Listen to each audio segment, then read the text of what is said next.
Perkembangan teknologi sudah semakin canggih, seperti sistem pembayaran yang mulai dari sistem pembayaran tunai, kartu kredit, bahkan sistem pembayaran online juga sudah berkembang di Indonesia.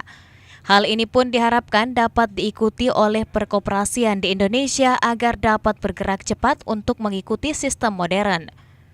Hal ini disampaikan pada sambutan puncak Hari Koperasi Nasional yang digelar di Kota Makassar, Rabu 12 Juli 2017. Presiden RI juga menegaskan bahwa pergerakan yang cepat harus dilakukan koperasi.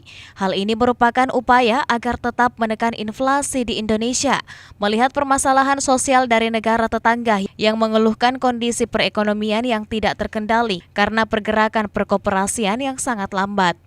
Sekarang di negara kita pembayaran dengan kartu kredit, tetapi di negara yang lain sudah berubah lagi dengan PayPal.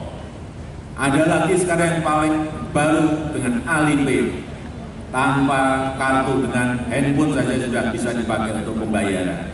Perubahan-perubahan seperti ini yang harus diikuti oleh insan-insan masyarakat koperasi, sehingga kita tidak ditinggal oleh perubahan-perubahan yang ada.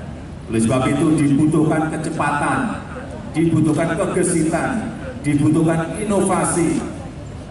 Karena sekarang ini bukan negara yang besar mengalahkan negara yang kecil. Bukan negara yang kaya mengalahkan negara yang miskin, bukan. Tetapi negara yang cepat akan mengalahkan negara yang lambat. Negara yang cepat akan mengalahkan negara yang lambat.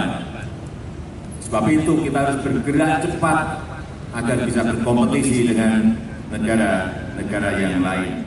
Jokowi juga menambahkan bahwa sistem teknologi juga harus berbarengan dengan koperasi. Jangan mau tertinggal oleh perkembangan globalisasi, sehingga dapat bergerak cepat dalam mencapai koperasi yang modern. Ira Fajar